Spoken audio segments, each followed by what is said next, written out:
You should come to our charity gala, Victoria Montgomery Prescott sneered, diamond bracelet catching the light. The help is always welcome. Her laugh echoed down the marble corridor, sharp as breaking glass. Lemon cleaner mixed with Victoria's $800 Clive Christian perfume. Toxic, just like her smile. Victoria's Louboutin heel struck Imani's bucket. Crack. Water exploded across the floor, soaking Imani's worn shoes. Clean that up before you leave. Board meeting at 7 a.m. Victoria turned, already dismissing the woman she'd just humiliated. Imani watched the water spread. 42 years old. Howard University MBA, executive housekeeping manager instead of business strategist. The cleaning expert with 3 patent-pending systems that could revolutionize commercial maintenance invisible to the woman who'd just destroyed an hour of her work. Her phone buzzed. A text from her daughter Tasha. Mom, remember what you always tell me?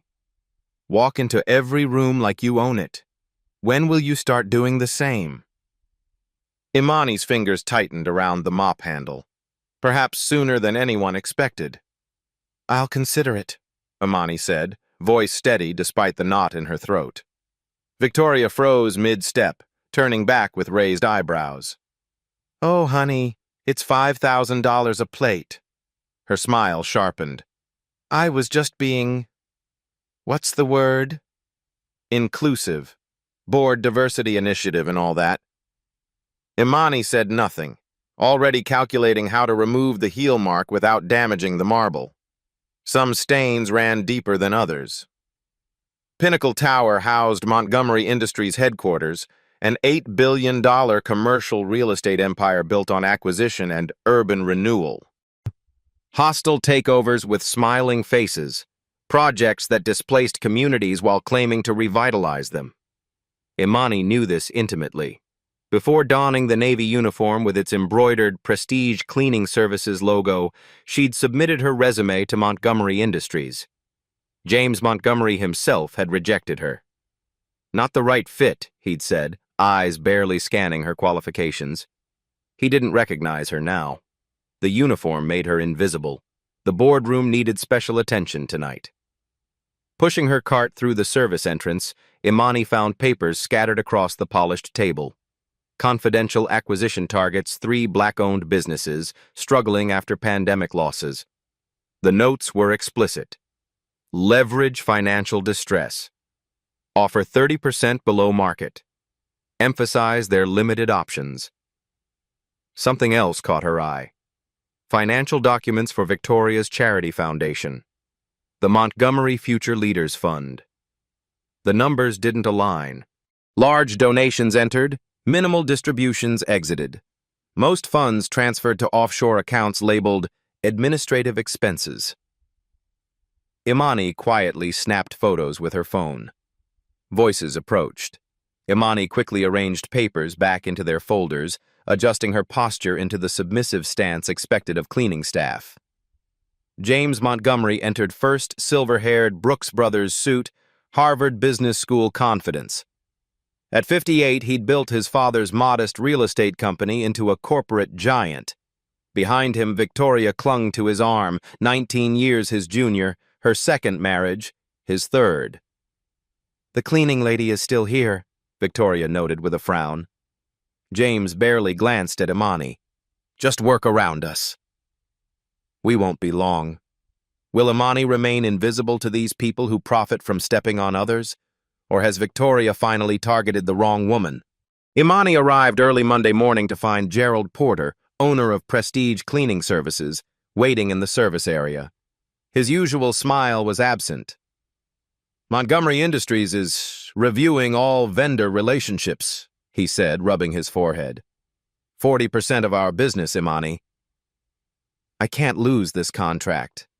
Imani's stomach dropped. Did they say why? Apparently, someone complained about staff conduct. Gerald wouldn't meet her eyes. A board member's wife. The knot in Imani's chest tightened. Victoria's petty revenge for the gala exchange. I'll speak with her, Imani offered. No. Gerald's voice rose sharply. That's exactly what you can't do. Promise me you'll keep your head down. 16 families depend on this contract. Imani thought of her team, mostly immigrants and single parents working multiple jobs. Maria saving for her son's college. Abdul supporting relatives back home. Luis paying his wife's medical bills. I promise, she said quietly. The elevator doors opened. Diane Foster, Montgomery's CFO, stepped out in a charcoal suit, phone pressed to her ear. At 47, Diane was the company's highest-ranking woman, and the only executive who nodded at Imani, the rare acknowledgement that made Diane different. Understand the contract review, James, but slashing costs by hiring undocumented workers creates liability. Diane stopped, noticing Gerald. I'll call you back. Gerald introduced himself, hand extended. Diane's handshake was firm. Your team does exceptional work, Diane said. Particularly Ms. Taylor's attention to detail. Gerald beamed. Imani's our best. MBA educated, if you can believe it. Something flickered in Diane's expression. Is that so? That afternoon, Imani overheard Victoria in James's office, voice carrying through the partially open door. Dash don't care about the liability. That cleaning woman looked at me disrespectfully. Find another service. Diane recommends against it, James replied. Something about worker protections. Since when do you care what Diane thinks? I want them gone. Imani slipped away, heart pounding. Her team 16 people with families, mortgages, medical bills, all because Victoria felt disrespected. Later, Imani restocked the executive kitchen while Victoria hosted lunch for her charity board. Victoria spotted her, eyes narrowing. Perfect timing, Victoria announced to her guests. Fresh coffee, please. Imani prepared the expensive single-origin brew. Victoria accepted her cup without acknowledgement, then deliberately tipped it over the freshly mopped floor while maintaining eye contact with Imani. Oops, Victoria said, lips curving. Accidents happen. Diane Foster observed the interaction from the doorway. When Victoria left, Diane approached Imani. Some stains run deeper than others, Mrs. Montgomery, Imani said quietly, mopping the coffee. But everything can be cleaned with the right solution. Diane's eyebrow raised slightly. Interesting perspective, Ms. Taylor will Imani be able to save dozens of jobs, including her own? After her shift ended, Imani remained in the empty building, transforming a forgotten maintenance closet into her workspace.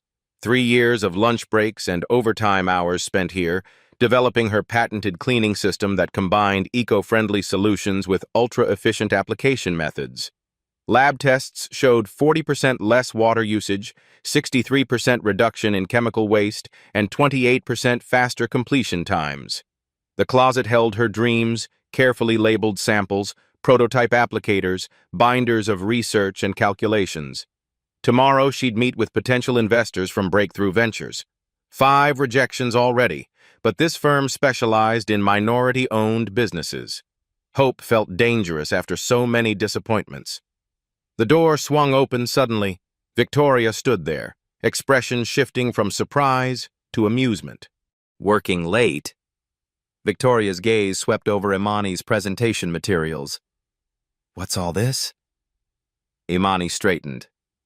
Research project. Victoria picked up a prototype applicator. Playing inventor on company time? Her phone appeared in her hand. James will find this interesting. It's my lunch break, Imani said. And that's proprietary technology. Victoria snapped photos of Imani's diagrams and chemical formulas. Proprietary? A cleaning lady with patents? Her laugh was sharp. How adorable. Please don't touch those, Imani said, reaching for her binder as Victoria flipped through it. Or what? Victoria's voice hardened. You'll complain to HR? About the CEO's wife? She took more photos. Know your place. The next morning, Imani discovered her investor meeting canceled without explanation. By afternoon, Montgomery Industries announced a new sustainability initiative in commercial cleaning technology eerily similar to Imani's system. The press release featured Victoria prominently. Mrs. Montgomery Prescott has developed an innovative approach to environmentally responsible cleaning methods that will revolutionize the industry while supporting disadvantaged communities. Imani confronted Victoria in the executive restroom, finding her touching up her makeup. "You stole my work," Imani said, blocking the door. Victoria barely glanced at her. "I improved upon basic concepts anyone could have developed. I have documented proof of prior development, patent applications." Victoria turned, eyes cold. Who would believe a cleaning lady invented this over the CEO's wife? Know your place. Imani's phone recorded in her pocket. Victoria's voice, crystal clear. "You've made a mistake," Imani said quietly. Victoria stepped closer. "No, sweetheart. You have. Cross me again, and Prestige Cleaning loses more than just this contract." Will Imani's years of innovation be stolen by someone who's never worked a day in her life? 2 weeks later, Victoria hosted a pre-gala luncheon showcasing her charitable innovations. Gerald assigned Imani to staff the event despite her objections. "We can't afford to upset her more," he pleaded. "Just keep your head down." The Watergate Hotel ballroom overflowed with wealthy donors and press. Imani served champagne, invisible as always. Victoria glowed under admiring attention, presenting Imani's cleaning system as her brainchild. "My foundation identifies solutions for underprivileged communities," Victoria explained to a reporter. "These cleaning methods provide safer working conditions while protecting the environment." When Victoria spotted Imani serving champagne, she waved her over. "Everyone, meet my inspiration," Victoria announced, gripping Imani's shoulder and pushing her slightly downward. "She's shown me how the underprivileged can be helped by my vision." Imani maintained her posture despite Victoria's hand forcing her into a servile position. The room applauded Victoria's compassion. "Perhaps she could demonstrate the proper cleaning technique," Victoria suggested, eyes glittering with malice. Imani remained perfectly still, refusing to be baited. "Another time," Victoria conceded when Imani didn't respond. "She's shy." Afterward, Diane Foster approached Imani in the service corridor. "Interesting presentation," Diane said. "Those chemical formulations seemed quite technical." Imani remained silent. "I've seen similar concepts before," Diane continued, "in patent applications." Imani's head snapped up. Diane handed her a business card. "My private number. Call me."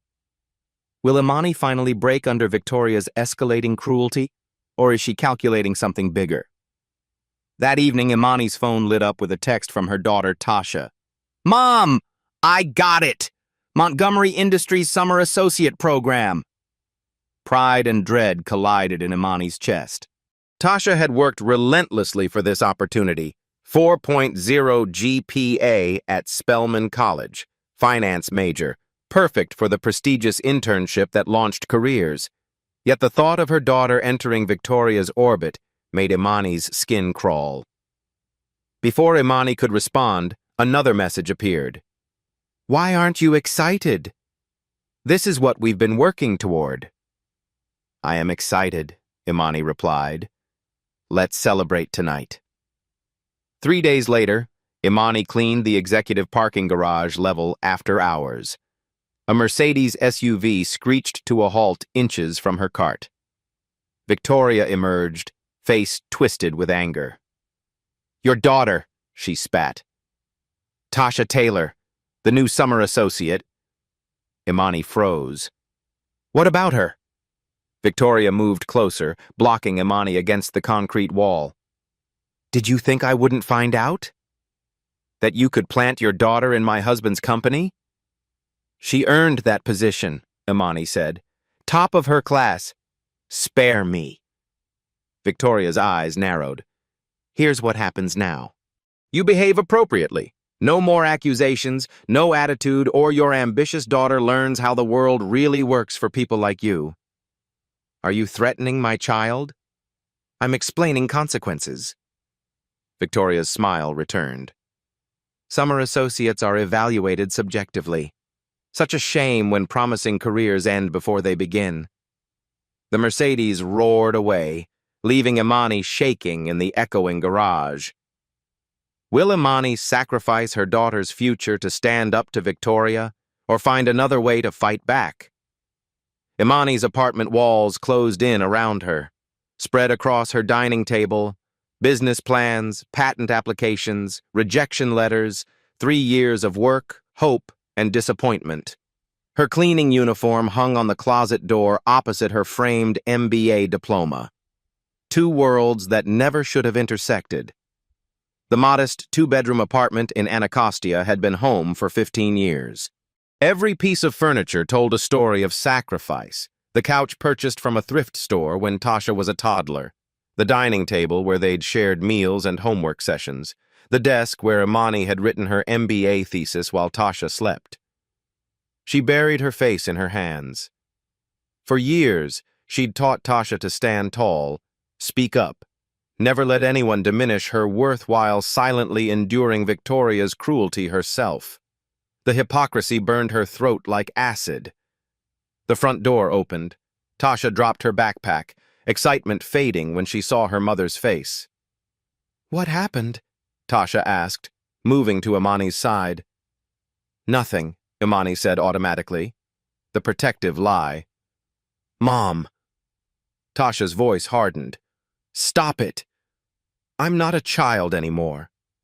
The story spilled out. Victoria's theft, the threatened contract, the implied threat against Tasha's internship. With each word, shame crawled up Imani's spine. She'd failed to protect her daughter after all. Tasha listened silently, then picked up Imani's Howard University diploma. "You've taught me to never let anyone make me feel small," Tasha said. "Why are you letting her do this to you?" "To us? It's complicated."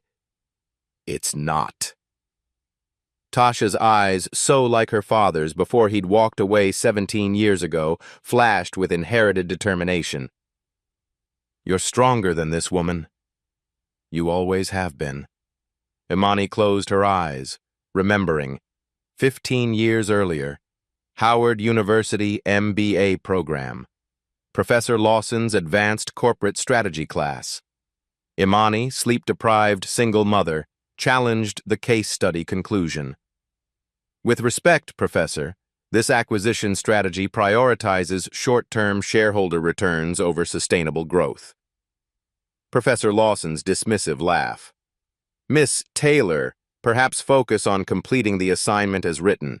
Executive strategy may not be your natural strength." The implicit bias hung in the air. Several students shifted uncomfortably. "Actually," Imani continued, heart pounding but voice steady, "the financials in Appendix C show that this approach resulted in a 24% devaluation within 18 months. Alternative strategy on page 47 would have yielded 16% sustainable growth." Silence fell. Professor Lawson re-examined the documents. "Miss Taylor is correct," came a voice from the back. "A guest lecturer, Diane Foster, rising star at Merrill Lynch. Excellent analysis." After class, Diane approached her. "You have sharp instincts. Don't let anyone convince you otherwise." Years later, Professor Lawson became Imani's strongest reference, telling employers, "She'll either clean up your balance sheet or your boardroom, but either way, you want her on your side." Doors still closed, interviews still ended with "not the right fit." But Imani had stood her ground then. The memory crystallized something inside her. She returned to the present, meeting Tasha's determined gaze. "You're right," Imani said finally. "This ends now." "Doe." Her phone buzzed, unknown number. Imani answered hesitantly. "Miss Taylor?" "Diane Foster." "Are you available to meet tomorrow? There's something we should discuss." They met at a small coffee shop 10 blocks from Montgomery Tower. No chance of being seen. Diane arrived in casual clothes, jeans, and a sweater instead of her usual tailored suit's hair pulled back. Minimal makeup, almost unrecognizable. "Thank you for coming," Diane said, sliding into the booth. No handshake, no corporate pleasantries.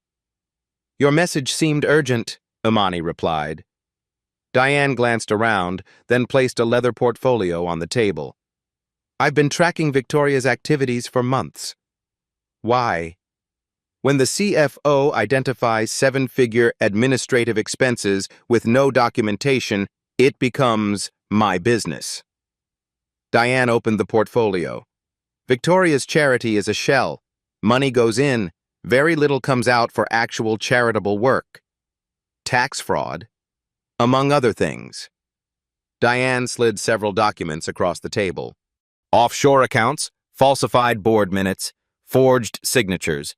Imani examined the evidence, donor funds traced to personal expenses. Designer clothing, jewelry, a vacation property in Turks and Caicos, all disguised as community outreach or administrative costs. "Why show me this?" "Sometimes the most powerful position is the one nobody notices," Diane said. "You see everything from where you stand, don't you?" Imani studied Diane's face. "What do you want?" "Evidence I can't access. Conversations I'm not privy to. Board meetings where I'm conveniently excluded." "You want me to spy for you?" "I want justice." Diane's voice hardened. "James is destroying what could be an ethical, profitable company. Victoria is stealing money meant for educational programs, and now they're stealing your intellectual property." Imani's head snapped up.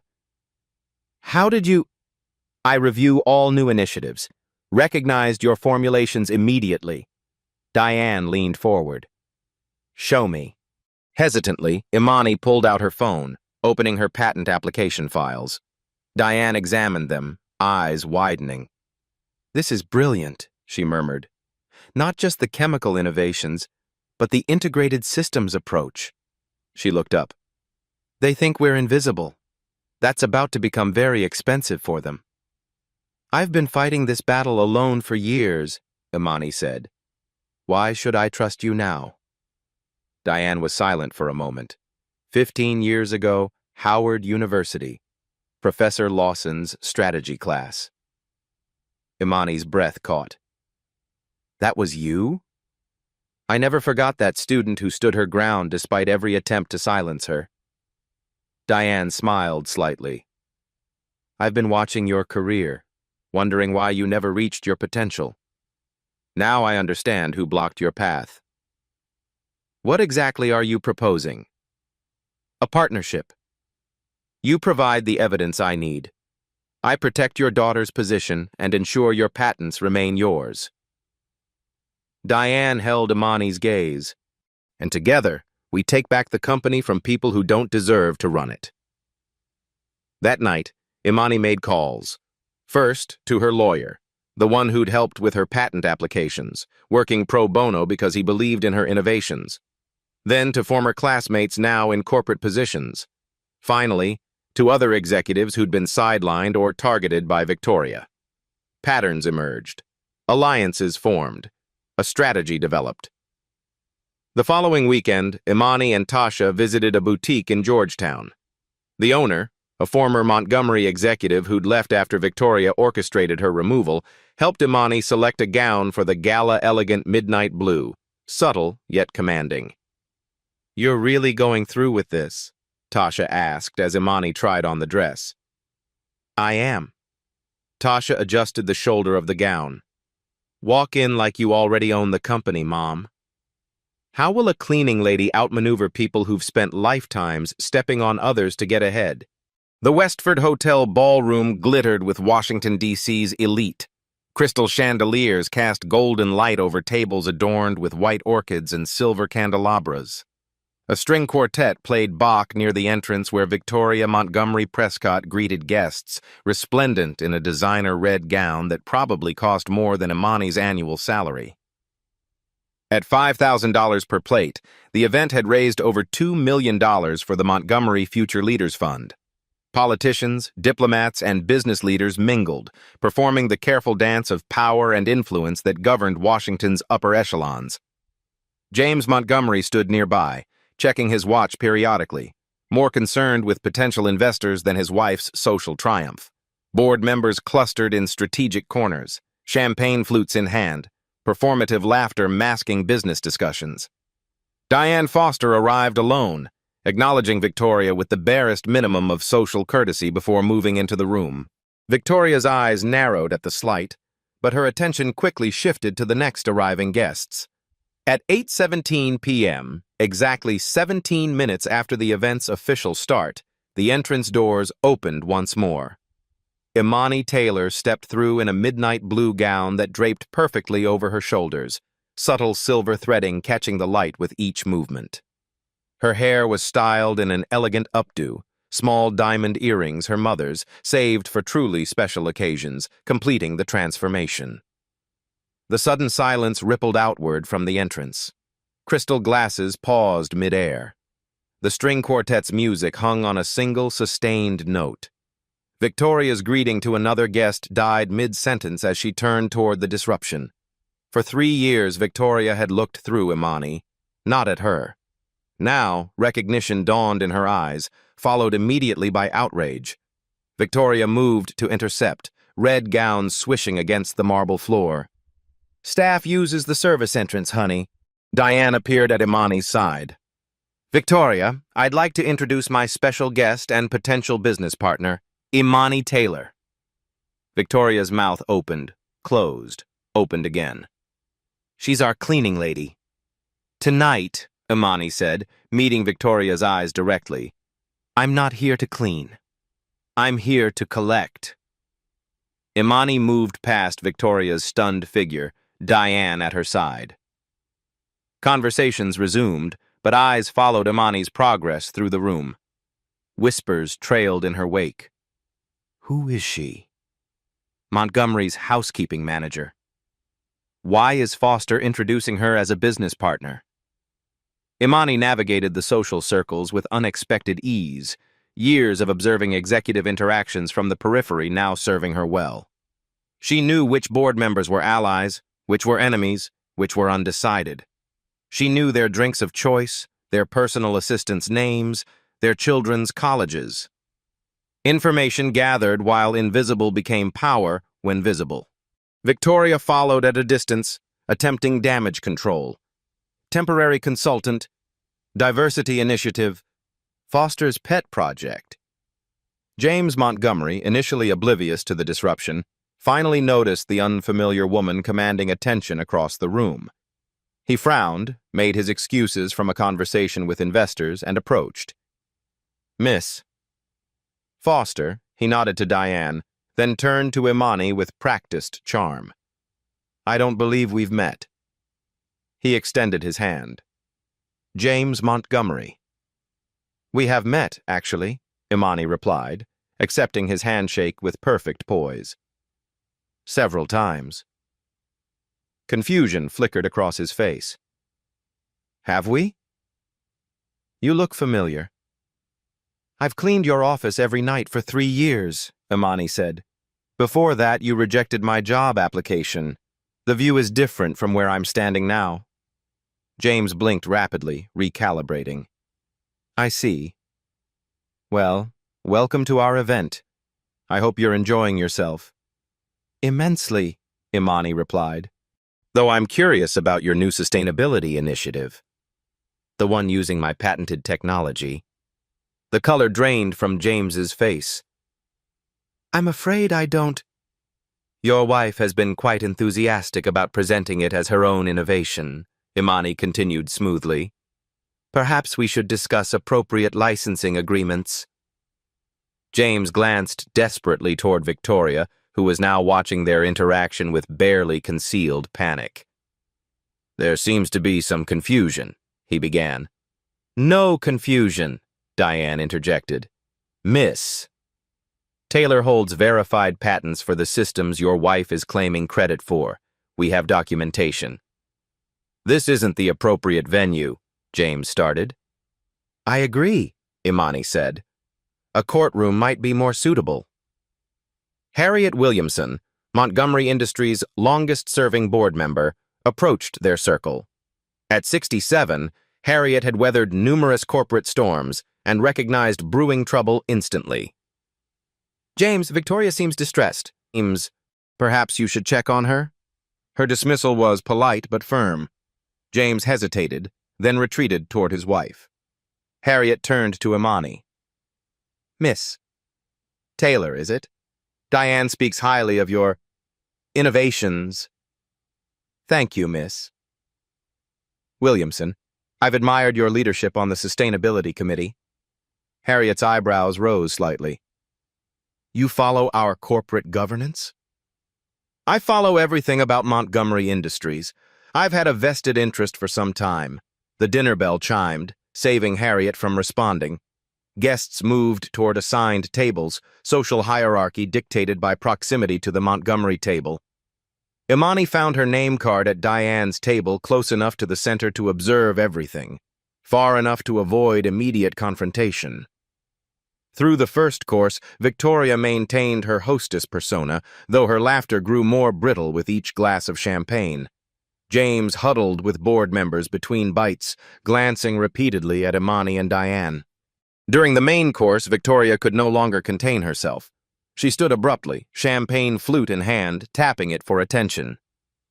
I'd like to thank everyone for supporting the Montgomery Future Leaders Fund, she began, voice carrying across the ballroom. Your generosity helps disadvantaged youth access educational opportunities they'd never otherwise have. Polite applause rippled through the room. I'm especially moved to see such diverse attendance tonight, Victoria continued, gaze fixing on Imani. Everyone's curious how our cleaning lady afforded a $5,000 plate. Should I check the silverware count? Shocked murmurs replaced applause. Imani remained perfectly still, face composed. Diane stood. Since we're acknowledging special guests, Diane said clearly, I'd like to request everyone's attention for a brief presentation relevant to tonight's fundraiser. Victoria's smile faltered. We haven't scheduled any presentations. Consider it breaking news, Diane replied, nodding to a hotel staff member who activated the ballroom's projection system. The first slide appeared a financial statement from the Montgomery Future Leaders Fund. What are you doing? Victoria hissed. Financial transparency, Diane answered. Critical for any charitable organization. The next slides detailed incoming donations juxtaposed with outgoing charitable work. The discrepancy was immediately apparent even to non-financial observers. As you can see, Diane continued professionally, of the $2.7 million raised last year, only $213,000 went to actual educational programs. Victoria lunged for the podium. This is private foundation business. Public charity, public records, Diane countered. The remaining funds were directed to administrative expenses, specifically these offshore accounts. New slides appeared showing transfers to Cayman Islands accounts. Diane highlighted names on the documentation. Victoria's maiden name, her sister's married name, her mother's maiden name. This is slander. Victoria's voice rose as she tried to block the screen, inadvertently knocking into a champagne tower. Glass shattered, liquid splashing across the pristine tablecloth. The room fell silent. James stood, damage control instincts kicking in. Ladies and gentlemen, please excuse this unfortunate disruption. My wife is understandably upset by these baseless accusations. Baseless? Diane raised an eyebrow. The SEC has received our full report, Mr. Montgomery, as have the major donors in this room. Murmurs grew louder. Several prominent donors stood making discreet exits. This is clearly a misunderstanding, James insisted, desperation creeping into his voice. Victoria's charitable work has always been separate from Montgomery Industries. The company bears no responsibility for any irregularities in foundation management. Interesting position, Imani said, rising from her seat. All eyes turned to her, especially considering Montgomery Industries' recent announcement about innovative cleaning technology developed by your wife's foundation. James froze. Would you like to see the original patent applications? Imani asked, voice carrying in the hushed room. Filed 3 years ago under my name, documented proof of Victoria's intellectual property theft attempt. That's absurd, James scoffed. You're a cleaning lady. I'm a Howard University MBA graduate with 3 patents pending, Imani corrected. And I've had interesting conversations with Apex Holdings and Westridge Development about licensing my technology. Your major competitors seemed quite impressed. The board members' expressions shifted from dismissive to calculating. Imani continued, but that's not all. My second patent covers a revolutionary sustainable building maintenance system that would reduce Montgomery Industries' operational costs by approximately 34% annually. Based on your current portfolios, that's roughly $47 million in savings per year. She paused, letting the numbers sink in. You thought I was beneath notice because I clean your messes. That's why you never saw me building something that could either save your company or help your competitors destroy you. The room had transformed. Where minutes before Imani had been an oddity, an intruder, now she commanded attention. Board members leaned forward. Investors whispered urgently to one another. Victoria, face flushed with rage and humiliation, turned to James. Do something! James straightened his tie, entrepreneur's mind already calculating new scenarios. Perhaps we should discuss this privately, Ms. Taylor. No more private discussions, Imani replied. No more backroom deals. Here are my terms. She held up one finger. First, significant minority ownership stake in Montgomery Industries 12.5%, reflecting the value my technologies bring to the company. A second finger. Ethical Oversight Committee for all acquisitions with myself as chairperson, particularly focusing on acquisitions in historically disadvantaged communities. A third finger. A legitimate scholarship foundation for overlooked MBA candidates, properly managed with transparent financials. A fourth finger. Victoria's immediate resignation from all charity boards and company positions. James's laugh was strained.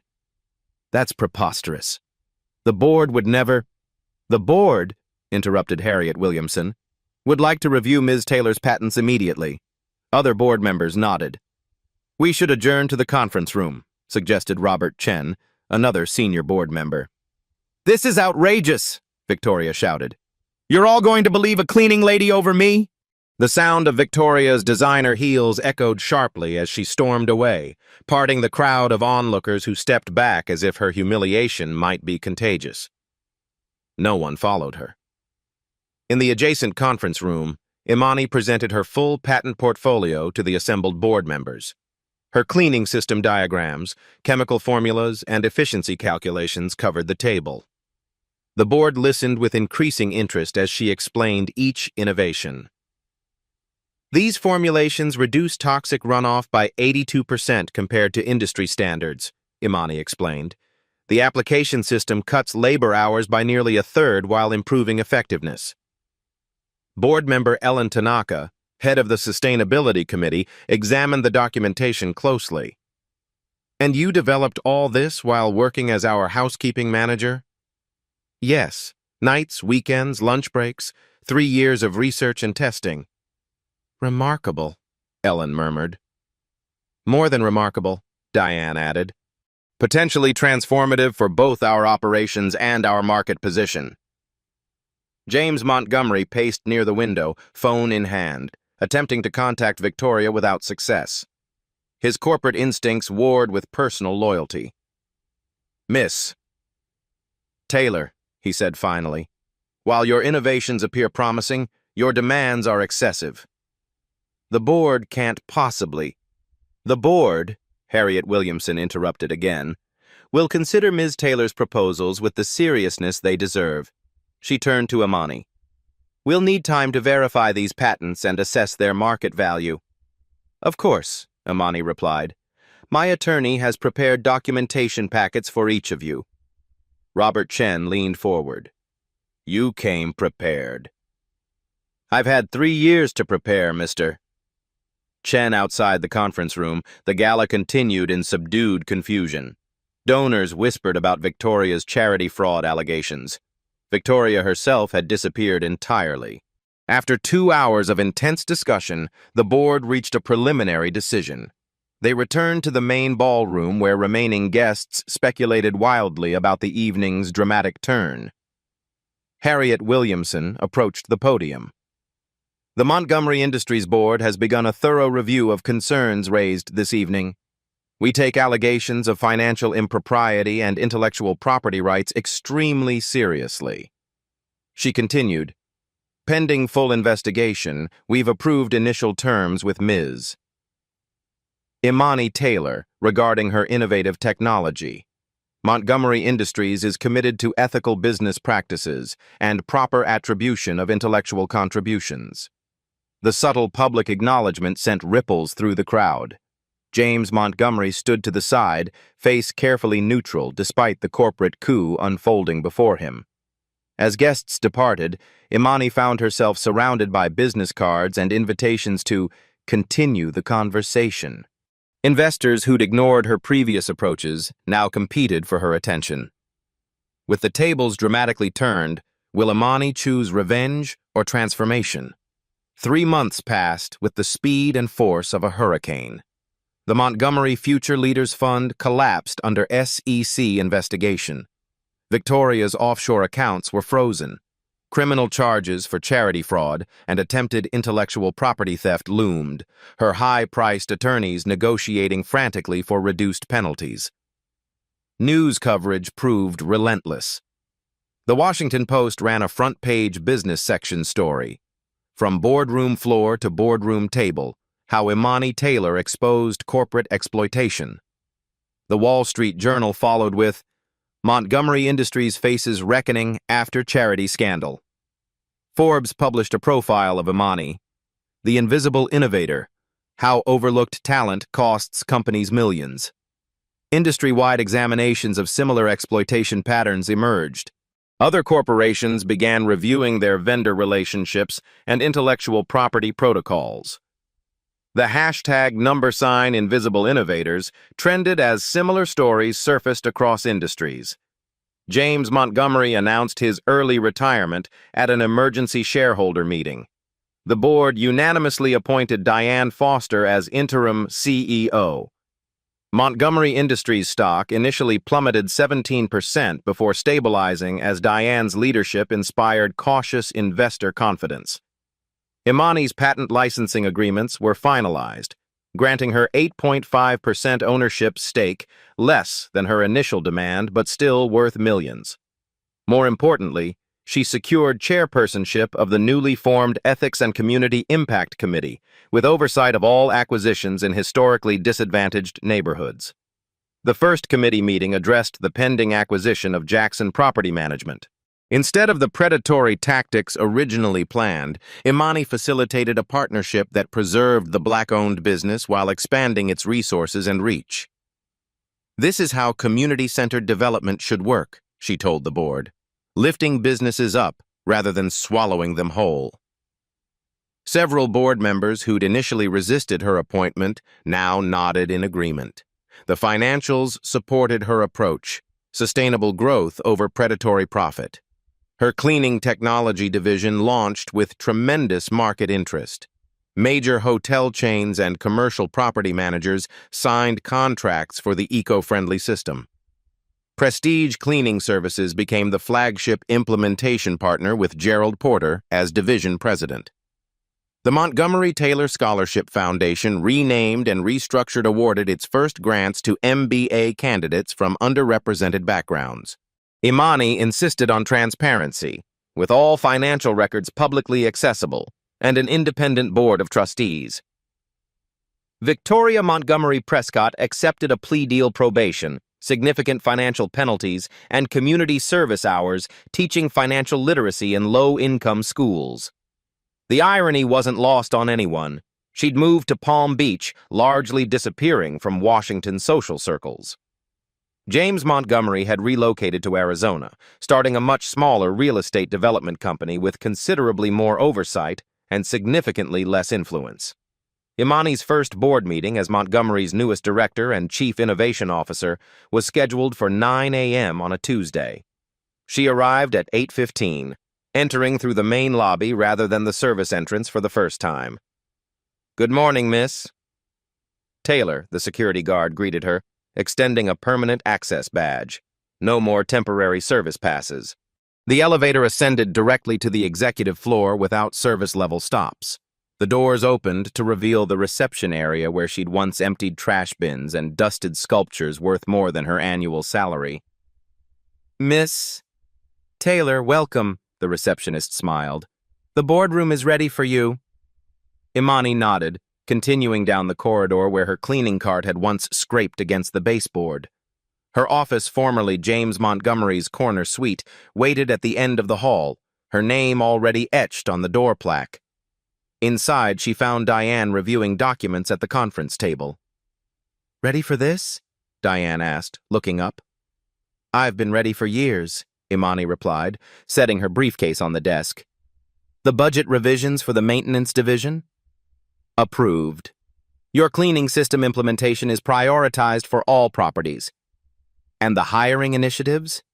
"HR is processing this first wave of interviews for former cleaning staff interested in management training." Imani smiled. Gerald Porter's company had been awarded an expanded contract with Montgomery Industries, with requirements for fair wages, benefits, and advancement opportunities. Several of her former colleagues had applied for corporate positions once those doors opened. "The press conference?" Imani asked.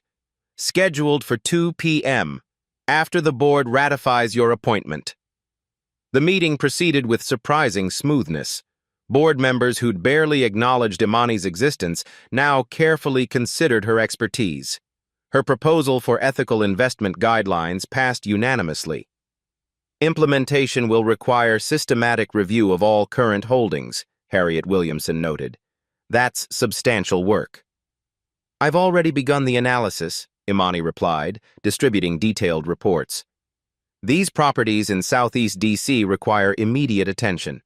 The residents are facing displacement." The board members studied the documents with new eyes, seeing communities where they'd previously seen only profit margins. At the press conference, reporters crowded the Montgomery Industries lobby. Cameras flashed as Diane introduced Imani as the company's newest executive. "Miss Taylor brings exceptional innovation and ethical leadership to our team," Diane announced. When Imani stepped to the microphone, a reporter called out, "How does it feel going from cleaning the executive bathroom to having your own corner office?" The room tensed. Imani looked directly at the camera. "The most dangerous thing you can do is underestimate someone you've been taught to look down upon," she said calmly. "My position has changed, but my purpose hasn't. I've always been focused on improving systems and creating more efficient, ethical ways to operate. The only difference is now people are listening." The video clip went viral within hours.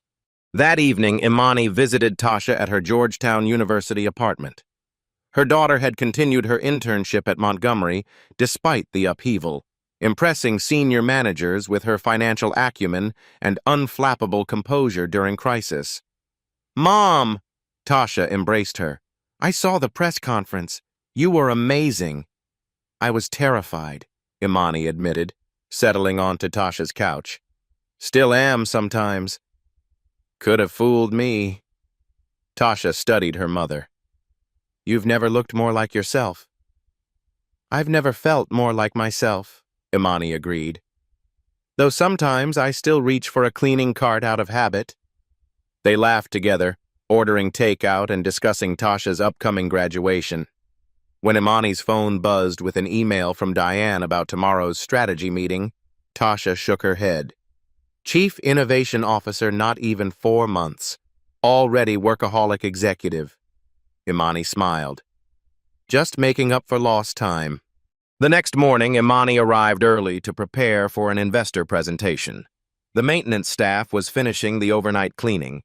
Maria, who'd taken over as housekeeping manager, looked up in surprise. "Miss Taylor, we didn't expect executives so early." "Old habits," Imani replied. "And please, it's still Imani to you."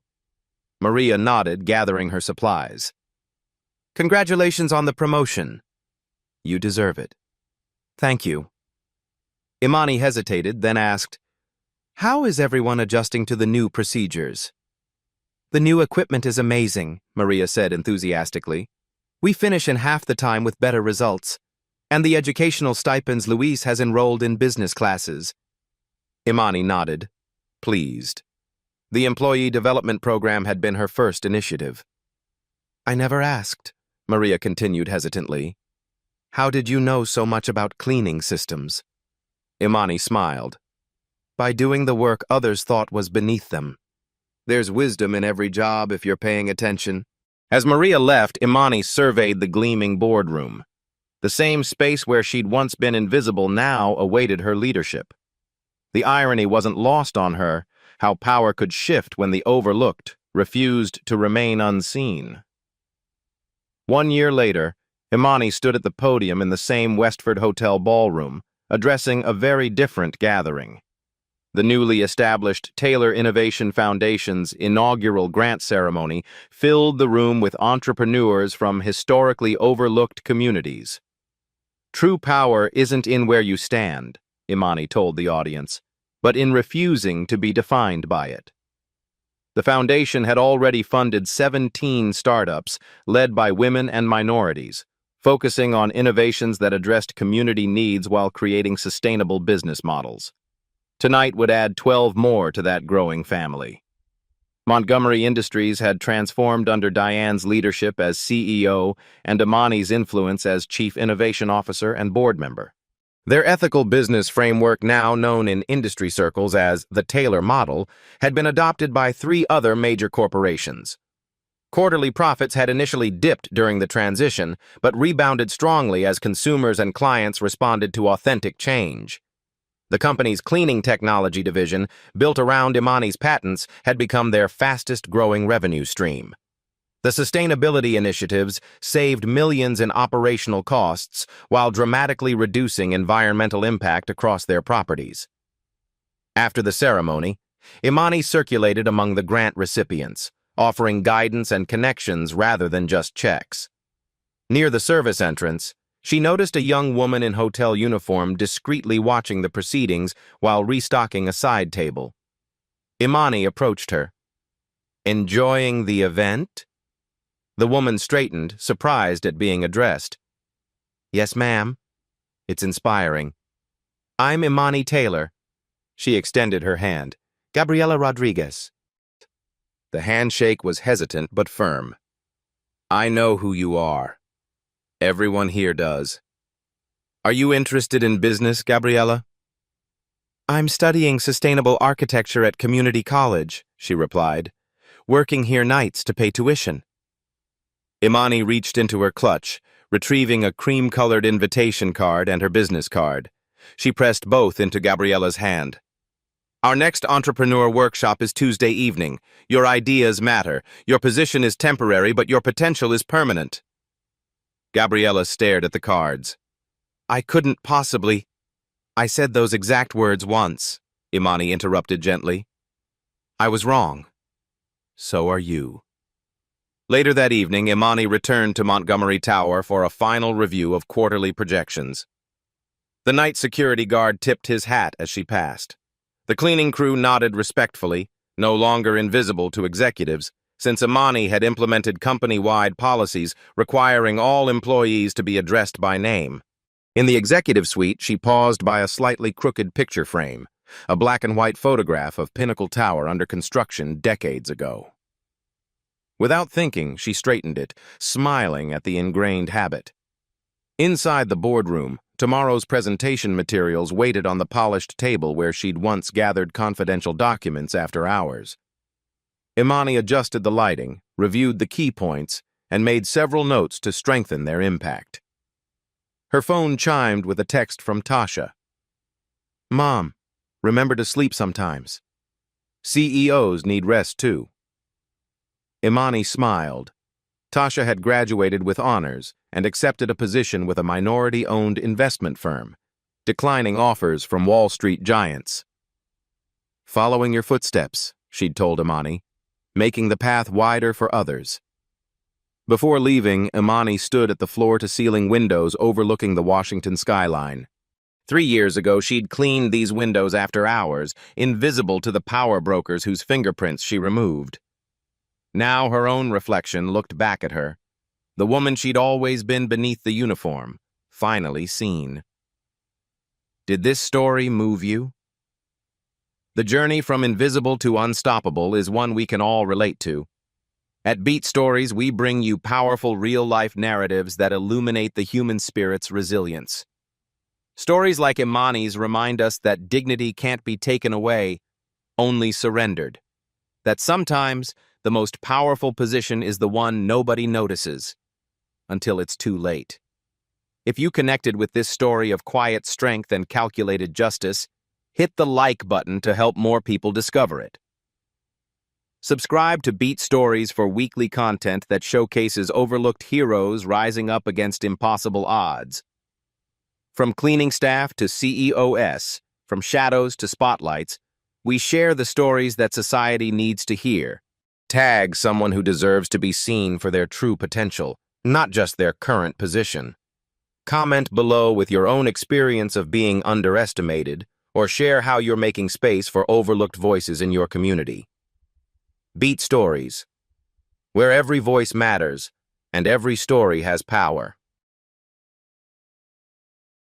One story can wake up a crowd. One moment of clarity can crack years of silence. At Beat Stories, we find those moments and we share them loud and clear. If this made you think, hit subscribe. This is just the beginning.